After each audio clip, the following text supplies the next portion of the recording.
Friends,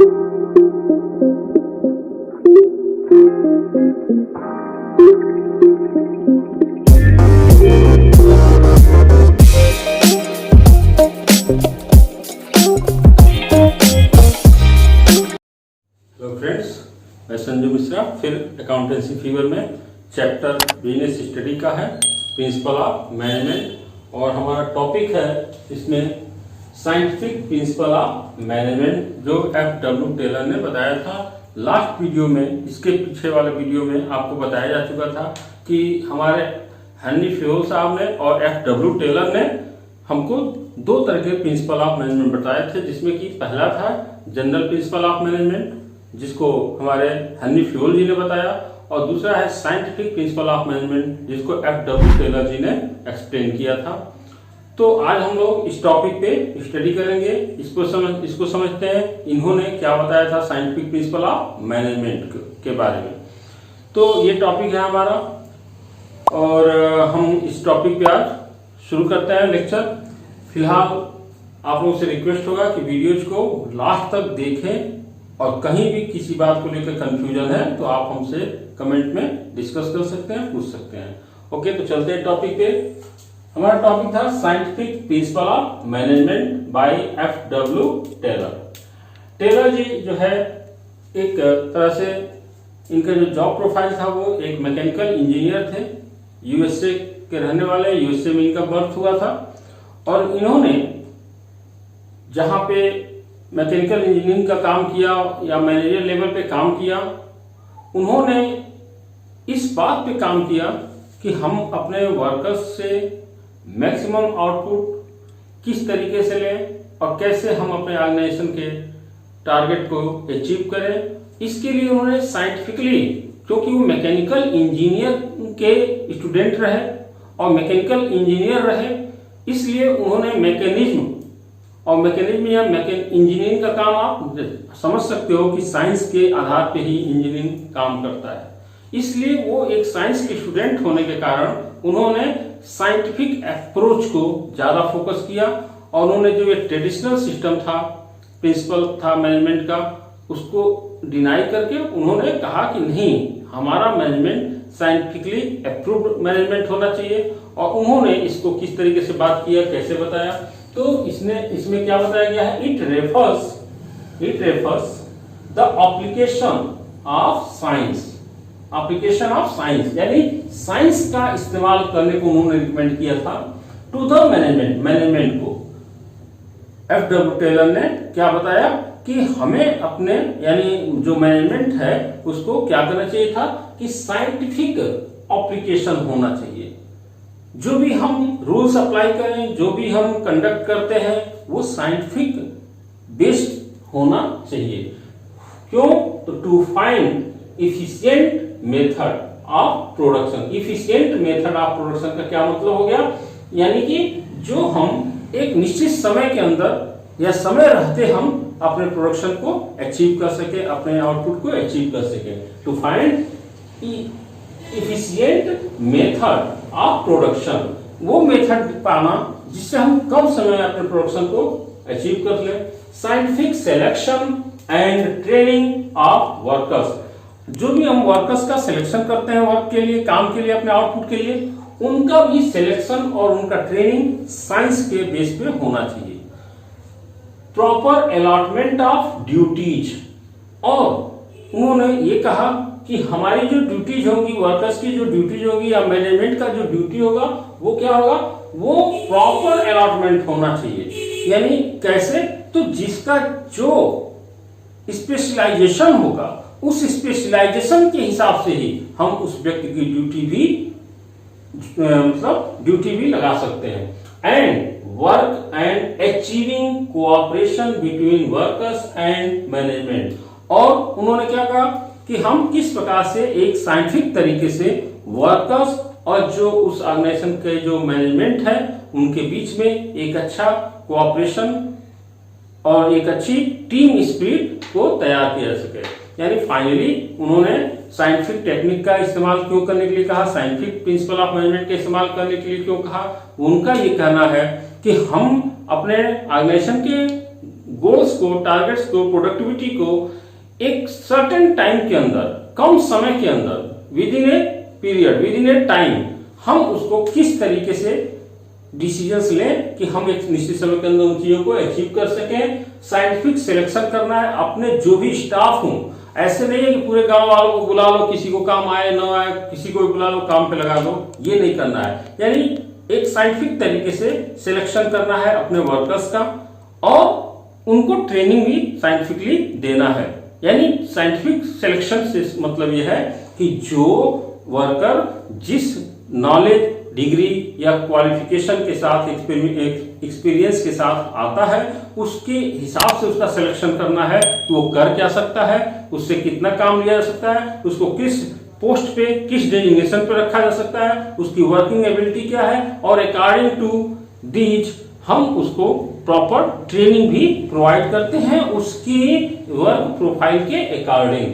और क्या है यहाँ पे इनका कहना कि proper allotment of duty, proper तरीके से ड्यूटीज भी उनको अलॉट करना है। और साथ में साइंटिफिक मैनेजमेंट का क्या कहना है कि वर्कर्स और मैनेजमेंट के बीच में एक अंडरस्टैंडिंग, एक अच्छी ट्यूनिंग भी होना चाहिए। अब इस साइंटिफिक मैनेजमेंट में मैंने बताया था पिछले वीडियो में, मैंने 4 साइंटिफिक प्रिंसिपल ऑफ मैनेजमेंट के बारे में नोट किया था। एक्चुअल में वो 4 प्रिंसिपल ऑफ मैनेजमेंट को ही ज्यादातर एक्सप्लेन किया जाता है, बताया जाता है, जबकि अगर देखा जाए तो उन्होंने 6 principal of management, scientific principle of management को बताया था, जिसमें से 4 को ज्यादातर लोग फोकस करते हैं। तो आपको मैं वो 4 भी बताऊंगा, लेकिन जो इंपॉर्टेंट है, जिसको अक्सर लोग बताते हैं, लेकिन उन्होंने जो 6 टॉपिक बताए हैं, 6 उन्होंने साइंटिफिक प्रिंसिपल ऑफ मैनेजमेंट बताए थे, और उस 6 पॉइंट्स को हम लोग यहाँ पे डिस्कस करेंगे इस वीडियो में। तो आते हैं कि उनके वो 6 पॉइंट्स क्या है साइंटिफिक प्रिंसिपल ऑफ मैनेजमेंट के। तो first thing is harmony not discard, harmony not discard. यानी इसका यहाँ पे सेंस ये हो गया कि यहाँ पे हार्मनी होना चाहिए।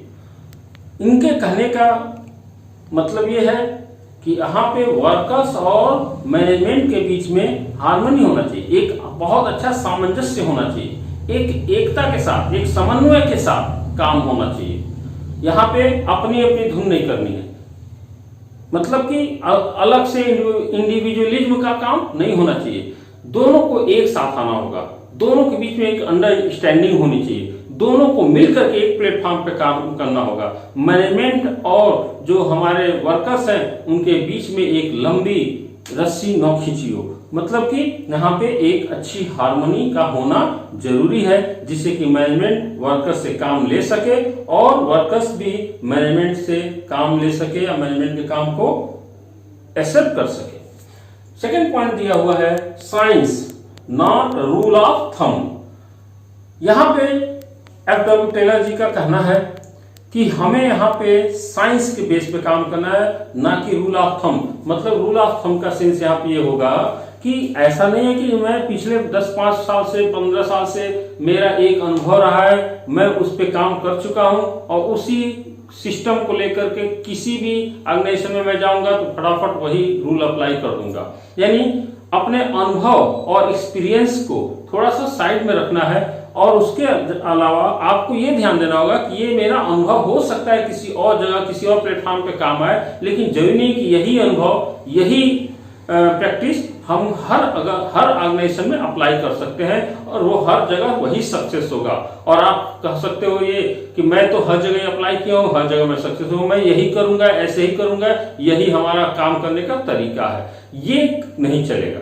रूल ऑफ थंब यहाँ पे नहीं चलेगा कि मेरा कानून है, मैं जैसे चाहूं वैसे चलाऊंगा। यहाँ पे क्या होना चाहिए, उनका कहना है कि साइंटिफिक तरीके से आपको काम करना होगा।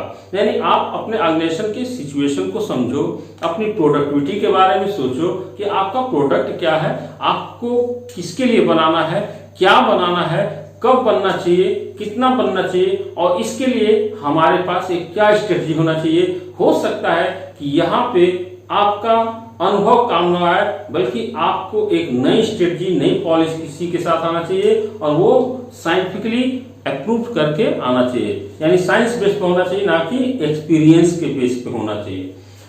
थर्ड पॉइंट इन्होंने दिया है development of workers, development of workers. आप समझ सकते हो डेवलपमेंट ऑफ वर्कर्स का सेंस क्या है। टेलर जी का ये कहना है कि जो हमारे वर्कर्स हैं, वो वर्कर्स हमारे ऑर्गेनाइजेशन के लिए काम कर रहे हैं, हमारे ऑर्गेनाइजेशन के जो टारगेट्स हैं उसके लिए काम कर रहे हैं, उस गोल के लिए काम कर रहे हैं, तो उनकी भी कुछ पर्सनल डिमांड्स हो सकती हैं, उनकी भी पर्सनल इस्टेब्लिशमेंट होता है, उनका भी एक फ्यूचर है, और उन वर्कर्स के सेटिस्फैक्शन के बिना, उन वर्कर्स को साथ लिए बिना, उनको एक इस्टेब्लिशमेंट दिए बिना हम कभी भी अपने ऑर्गेनाइजेशन को एक बड़े लेवल तक बहुत अच्छी प्रोडक्टिविटी के साथ आगे नहीं बढ़ा सकते हैं। यानी कि हमें अपने वर्कर्स के डेवलपमेंट के बारे में भी अच्छे तरीके से समझना चाहिए और कोऑपरेट करना है अपने वर्कर्स के साथ, इस हिसाब से, इस तरीके से कि आप मेरे वर्कर्स को, आपसे मेरा ये ऑर्गेनाइजेशन आगे बढ़ रहा है, आपसे मेरा ऑर्गेनाइजेशन चलता है, और मैं आपके फर्म ऑर्गेनाइजेशन आगे बढ़ेगा, ऑर्गेनाइजेशन का डेवलपमेंट होगा, साथ में हम आपका भी डेवलपमेंट करेंगे। ये थीम होना चाहिए मैनेजमेंट का। यानी अपने वर्कर्स को अच्छी सैलरी, अच्छा एस्टेब्लिशमेंट, अच्छा अपॉर्चुनिटीज और प्रमोशन वगैरह के बहुत सारे एक स्केल तैयार करना चाहिए, जिससे कि हमारे वर्कर्स को ये लगे कि हाँ, हम इस कंपनी में सेफ हैं, सुटेबल हैं, परफेक्ट तरीके से हमारी वर्किंग है, और हमारा मैनेजमेंट हमारे फ्यूचर को भी देखता है, समझता है, और हमारे फ्यूचर के हिसाब से वो हमें बेहतर देने के लिए तैयार बैठा हुआ है। ये मैनेजमेंट के अंदर एक स्पिरिट होनी चाहिए। नेक्स्ट पॉइंट कह रहा है कोऑपरेशन नॉट इंडिविजुअलिज्म। यानी कोऑपरेशन नॉट इंडिविजुअलिज्म का सेंस यहाँ पे क्या हो जाएगा कि जो वर्कर्स हैं और जो मैनेजमेंट है उनके बीच में एक कोऑपरेशन होना चाहिए, एक कोरिलेशन होना चाहिए, एक कोऑर्डिनेशन होना चाहिए, इंडिविजुअलिज्म नहीं होना चाहिए। हर वर्कर अपने अपने तरीके से अपनी अपनी बात समझता हो, मैं अपने तरीके से कर लूंगा।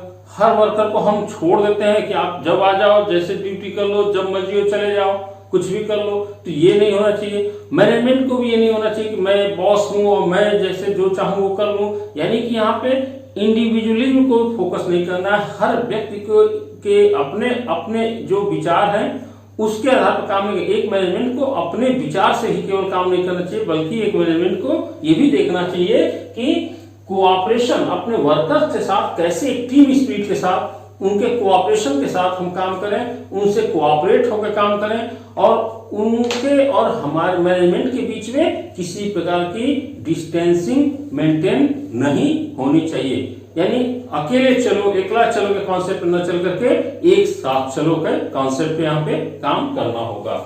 नेक्स्ट पॉइंट 5 दिया हुआ है maximum output not restricted output. यहाँ पे इसका क्या मतलब हो गया, maximum output not restricted output. यानी ये क्या मतलब है, टेलर जी का ये भी कहना है कि हमारी जो रिसोर्सेस हैं, हमारे पास जो भी ह्यूमन रिसोर्सेस हैं, ह्यूमन पावर है, मैकेनिज्म है, या जो हमारे पास जो टेक्नोलॉजी है, उस टेक्नोलॉजी का हमको मैक्सिमम आउटपुट लेना है। हमें अपने उन वर्कर्स को मिनिमाइज नहीं करना है, उनके वर्किंग एबिलिटी को, कैपेसिटी को रिड्यूस नहीं करना है, उनको ये इंस्ट्रक्शन नहीं देना है कि आपको इससे ज्यादा प्रोडक्शन नहीं करना है। उनको इस बात के लिए कन्विंस करना है कि आप जितना अधिक से अधिक मैक्सिमम आउटपुट दे सकते हो उतना आप मैक्सिमम आउटपुट देने की कोशिश करिए। उनको किस वजह से आप बांधिए नहीं कि आपको इतना ही बनाना है। आप उनको एक चैलेंज दो कि आप मैक्सिमम जहां तक आप अपना एफर्ट कर सकते हो, एफर्ट करना है, मैक्सिमम आउटपुट आपको देना है। नेक्स्ट पॉइंट दिया हुआ है equal division of responsibility between worker and management. Equal division of responsibility, responsibility दोनों में इक्वल डिस्ट्रीब्यूट होना चाहिए। टेलर जी ने क्या कहा कि वर्कर्स और मैनेजर दोनों के अपने अपने एक स्टैंडर्ड है, दोनों के अपने अपने रिस्पॉन्सिबिलिटीज हैं, और दोनों को इस रिस्पॉन्सिबिलिटीज को अपने कंधे पे लेना पड़ेगा। अगर मैनेजमेंट के पास राइट है तो राइट के साथ साथ उनकी रिस्पॉन्सिबिलिटी भी होती है कि वो जो आउटपुट, जो टारगेट, जो गोल्स लेना है, अगर वो नहीं मिलता है तो मैनेजमेंट को ये अपने कंधे पे लेना होगा कि ये हमारी कमी है। और वर्कर्स को भी जो मतलब जो प्रोडक्शन कैपेसिटी चाहिए था, जितना उनसे आउटपुट लेना है, उस आउटपुट को ध्यान रखते हुए बात करें तो हमारे वर्कर्स की भी कुछ रिस्पॉन्सिबिलिटी बनती है। तो यहाँ पे ये होना चाहिए कि साइंटिफिकली ये देखा जाए कि जो मैनेजमेंट है और जो वर्कर्स हैं उन दोनों की रिस्पॉन्सिबिलिटीज को तय की जाए। और अगर हम केवल वर्कर्स को ही रिस्पॉन्सिबल बना दें और मैनेजमेंट को रिस्पॉन्सिबल न बनाए, केवल राइट्स दे देते हैं, तो ये सही नहीं है। वर्कर्स को भी रिस्पॉन्सिबिलिटी लेनी है और मैनेजमेंट को भी लेना है। जब मैनेजमेंट खुद रिस्पॉन्सिबिलिटी लेता है किसी भी प्रॉब्लम के लिए, किसी भी टॉपिक के लिए, तो वर्कर्स को भी लगता है कि अगर हमें किसी बात के लिए रिस्पॉन्सिबल बनाया जा रहा है तो मैनेजमेंट भी अपनी ये कमजोरी या वो भी अपनी गलती को मानने के लिए तैयार है कि हाँ, हमने भी अपनी रिस्पॉन्सिबिलिटी नहीं निभाई। इसलिए यहाँ पे सही तरीके से अगर बात करें तो क्या होना चाहिए, इक्वल डिवीजन ऑफ रिस्पॉन्सिबिलिटी।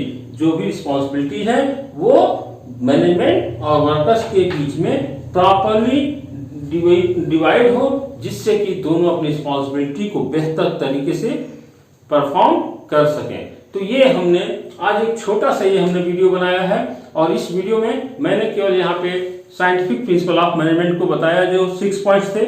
और यहाँ वीडियो हमारा यहाँ पे कंप्लीट होता है टॉपिक। एक टॉपिक अभी आपका इस चैप्टर में लास्ट चैप्टर का लास्ट कंटेंट होगा, वो जो होगा वो क्या होगा, टेक्निक्स ऑफ साइंटिफिक मैनेजमेंट। यानी साइंटिफिक मैनेजमेंट में कौन से टेक्निक्स का इस्तेमाल होना चाहिए। FW टेलर जी ने अगर साइंटिफिक प्रिंसिपल ऑफ मैनेजमेंट के बारे में बताया तो उन्होंने ये भी बताया कि क्या साइंटिफिक टेक्निक्स हमको अप्लाई करना चाहिए, वो कौन से टेक्निक्स होंगे जिनको हम अप्लाई करके और हम अपने ऑर्गेनाइजेशन के ऑब्जेक्ट को पूरा कर पाएंगे, साइंटिफिकली पूरा कर पाएंगे। तो आज के वीडियो में केवल इतना ही। आप इस वीडियो को लास्ट तक देखें और कमेंट करें। मैं नेक्स्ट वीडियो में आपके पास टेक्निक्स ऑफ साइंटिफिक मैनेजमेंट को लेकर के आता हूं। Okay, thank you.